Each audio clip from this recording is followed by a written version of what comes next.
Wow. This is really difficult for me tonight.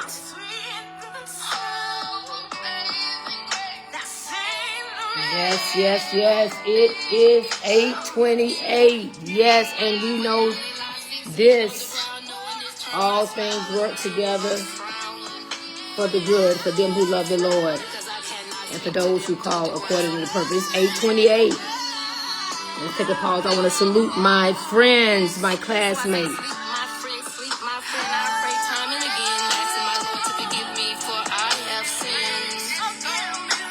And I hope one day that we will meet again.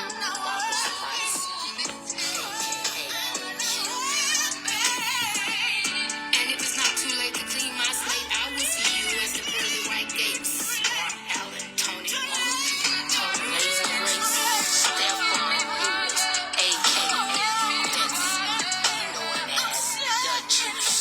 Amazing Grace, how sweet it sound, the one I love, I have found. The Lord once again has forgiven me, for I have sinned, allowing us the opportunity to meet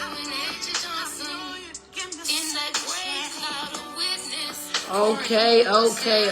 Let's pause that. Wanted to stop this out at the top of the hour with Amazing Grace. Amazing Grace, how sweet it does not sound. The topic this month is a little heavy. It's a little heavy because we're getting ready to celebrate. But I want to know that 'tis the season to be jolly. Don't happen for everybody at this time of the year. So as we go on into this holiday season, to follow I want to prepare our hearts, prepare our minds, prepare our spirits, prepare our souls for that which is seen but unseen.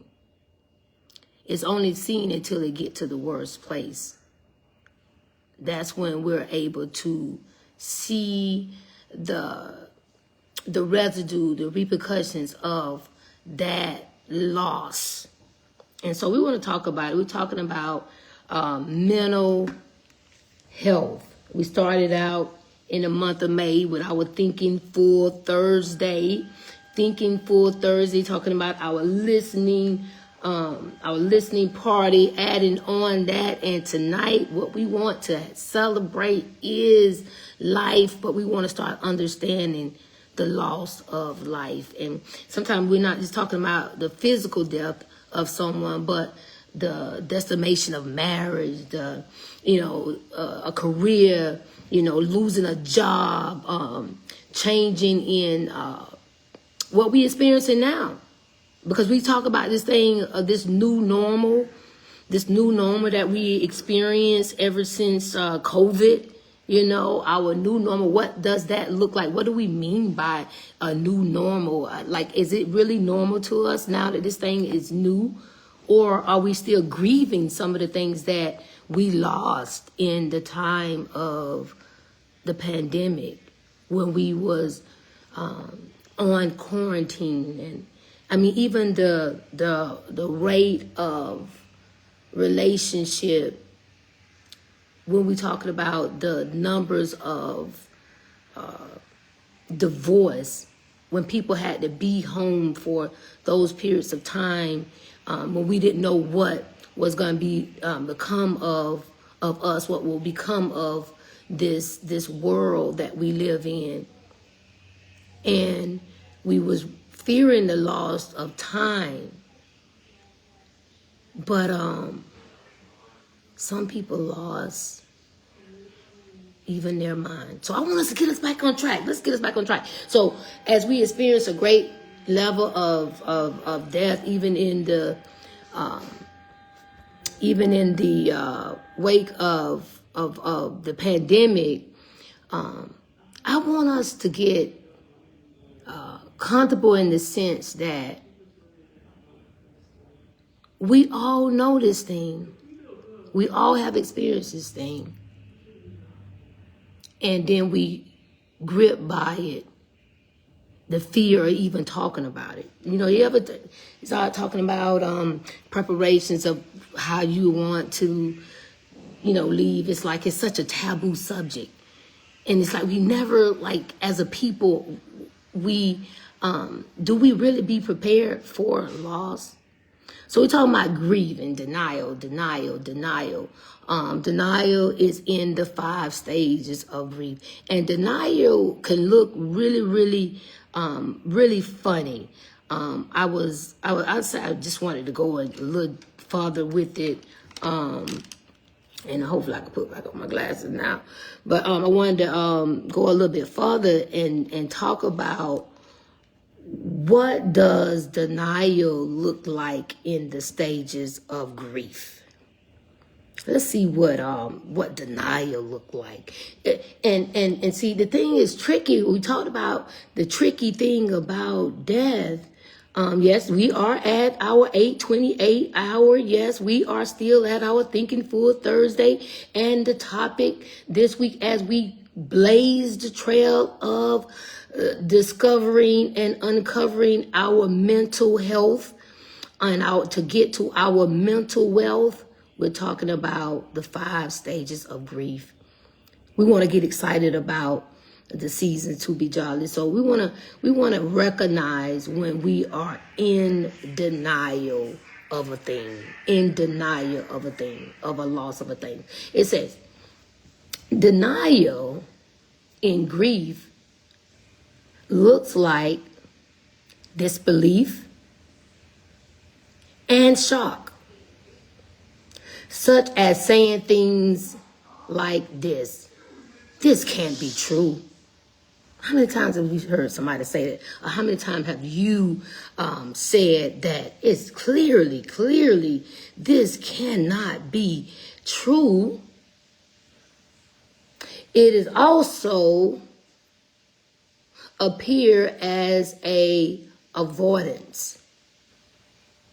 It's like avoiding even thinking about the loss of a person, a loss of a thing, a loss of what we call time. Have you ever found yourself saying that? So what? This cannot be true. There's no way. I was just talking to him yesterday. I was just talking to her. We just came back from vacation. We just celebrated. Just celebrated another life and lost a life. In the midst of that, I remember we was going so far. It was like back to back when we was dealing with, the death and dying. And I'm going to talk about this thing. This is not my choice. It's like I am doing everything in me to be obedient to God. But I want to get to the place that we could get comfortable in the sense that nobody don't want to be talking about every day about somebody dying. But what I want the comfortability to come from is that we are able to help each other go through the process of grieving, that we won't suppress, and then we won't, make things messy. Can be messy when we're going through loss. It can't be true. Can't be true. Denial can't be true. Cannot be. Can this really be true? Can this really be true? Yes, it's true. Yes, it's true. We go through this world and we're gonna suffer a little bit of loss. I have been doing good with using my desktop, but tonight I'm gonna have my handheld device. I felt like somebody probably is gonna join me and I could kind of move a little bit around. I got a little bit savvy with using my cell phone and invite my guests on. But let me know if you want to come on, family and friends. I don't see anybody out there. I need support. I need some support out here. We talking about something heavy. I need to know. I need to feel y'all love out here this evening. Where are my Thinking Full Thursday people? So back to the topic of denial in the stages of grief. Denial, shock, disbelief. A core component is a feeling that the loss isn't for real. Oh my God, we feel like it's not. This couldn't happen. that there's been a mistake, or that the person will appear again. Have you ever felt like that?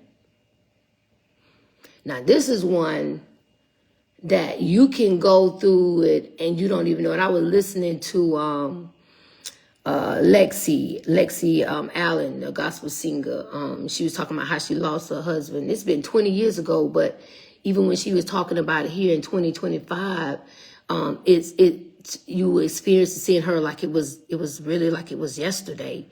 And she was talking about how she was in the grave. Sometimes we get in the grave with our family members. And I really want to pause for a moment and have us to be careful as parents. As parents, when we lose a spouse and when we lose a child.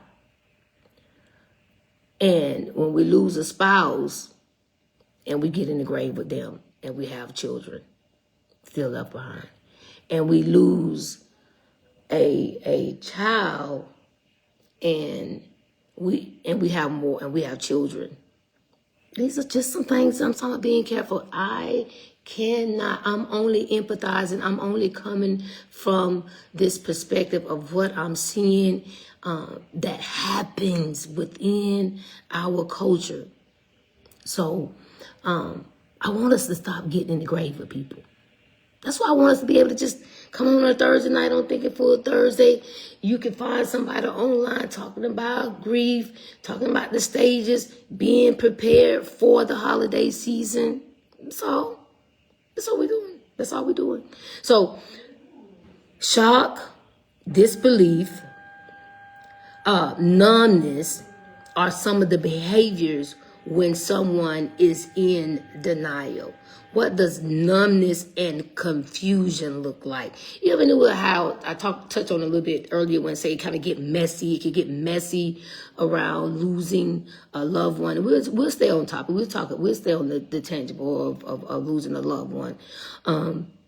What we can see, and most of us have experienced.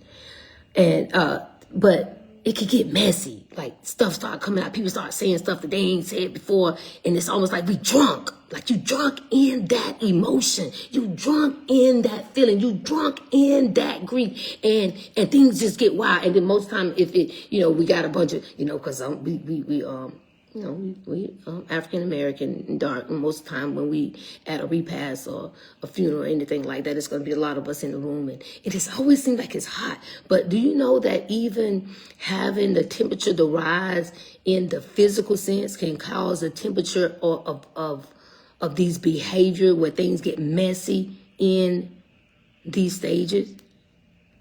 I'm trying to stick on denial, but yes. Our feelings. But numb. So Lexi Allen was talking about, here it is 20 years ago since she lost her husband.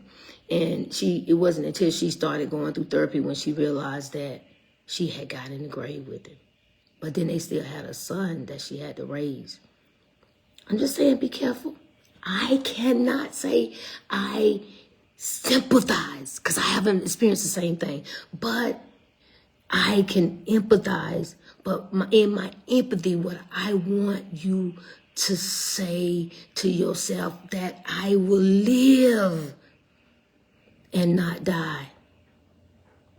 That I will live and not die. No matter who have gone on, move on through their assignment in this life, no matter who may have moved on in this assignment, that you still have life. There is life, and I don't want you to get caught up in the griever remorse, the remorse of the survivor.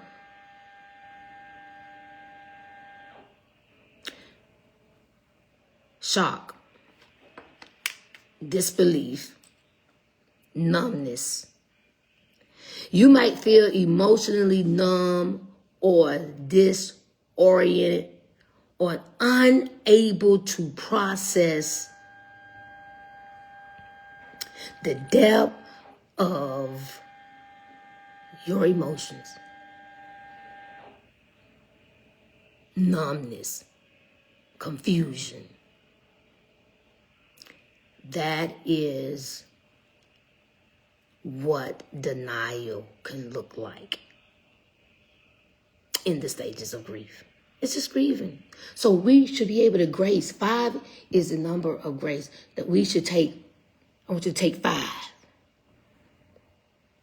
When you're going to a repast, when you're going to a funeral, when you're going to a memorial service, the releasing of the doves, the releasing of the balloons, the lighting of the candles, the visuals, when you enter in that space, in that area, take 5. 5 seconds to think about how you can grace somebody in this situation. Just want us to get comfortable. Not comfortable with the fact that we numb to somebody dying, but comfortable to the fact that we can at least communicate so that it don't have to get messy and that a person don't have to stand and be alone. Maybe this is just for me. Okay. But denial, shock, disbelief, numbness, confusion. And here it goes, withdrawal. Where you just close the blinds. Or matter of fact, don't even open them. You get up in the morning and you're just in a dark place. Seeing, but not visible. Seeing, but not visible. Withdrawal. You may isolate yourself from others or avoid people, places, and events associated with the loss. I remember when there's certain times in my life, but the greatest loss that I've experienced as it relates to death that really impact my life, and I don't know whether it's because I was so young or because I wasn't home, but it was when I was in college. When I was in college, my freshman year, and my grandfather, Arnold P.T. Gibbs, I never forget my last conversation with him. It was on a Sunday. I had called home, and we had another tragic situation that happened right before our fall break. This 1993, and I didn't go home for fall break, and it was because of the spirit of tragedy that was on our city, and I just was afraid to go home. But we had lost 2 beautiful sisters and another young man when Kate Lambert and Susie Hill. Susie Hill was a good friend of mine when they had passed away tragically. I didn't come home, but that weekend was the last time I talked to my grandfather, Arnold Gibbs. And I will have to admit and say, when he passed away, parts of me died. I even could believe some of the things that I experienced in life because I was trying to come into my own, and if I didn't know anybody loved me, any man knew that loved me, I knew that my grandfather loved me. And when he passed away, I questioned whether a man would really love me the way that my grandfather did. And I found myself in the wrong spaces, faces, with people doing things that only for the moment it pacified. It only pacified for a moment. Because as soon as I wasn't entangled in those situations that I used to deal with or to not deal with the loss of my grandfather at the age of 19 in college, away from home, I remember my cousin Marcus, and my BFF Monica Jones. He came and picked up. He was stationed. I think he was stationed in North Carolina, somewhere in North Carolina. I want to say Fayetteville. But anyway, my cousin Marcus came and he picked us up. But from the moment that I learned that my grandfather had passed away from a massive heart attack, I just could not stop crying. But you know, I mean, literally, like, I wanted to stop because it was feeling like, seemed like I could see people looking at me like, really, what's going on? Like, literally, I could not stop crying. And I was feeling bad because I didn't want people to feel bad that I was feeling bad. But we got to go with every emotion. I didn't know how to deal with it. I isolated myself. I didn't come home because I was afraid of not making it back to college. Like something would happen to me. I was in that much fear when those young ladies, because it was somebody that looked like me. Like I could have been in that kind of situation. Like she was my age. She was my age. They was just around like they're in my hometown. They grew up like we did. And it's gone.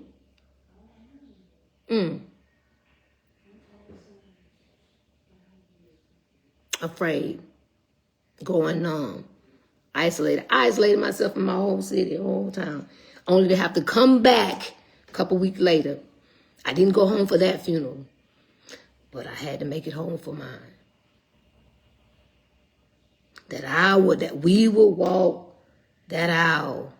And we would have to look in the face of our loved one that had passed away. Numbness, shock,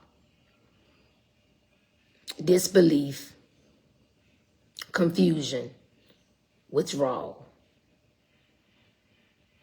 Staying busy. How many of y'all know about that one? Staying busy. How many of us stay busy during the time when somebody passed away? So I'm just trying to get us to recognize you being busy don't mean that you're the strong one. And like women, we don't have to be strong. Like if we don't cry, who gonna cry out? The rocks. That's what the words say.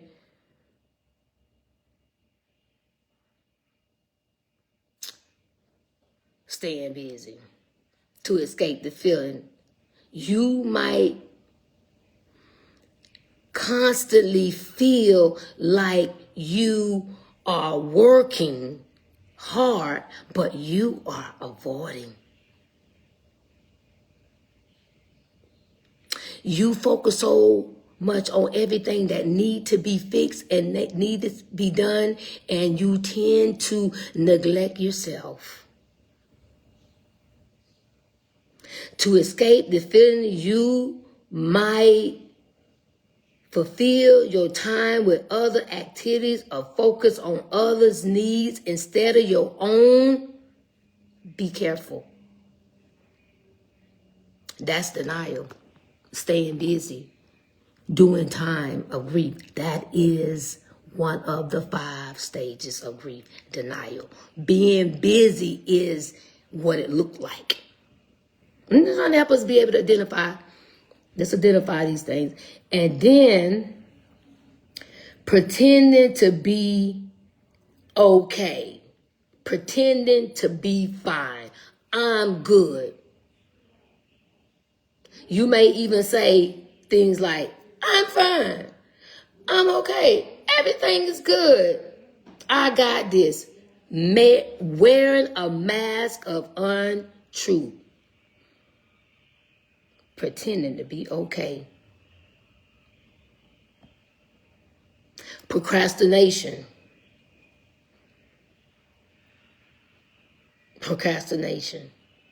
You might put off dealing with the consequences of losing and finding it hard to focus on making decisions that have to be made by you.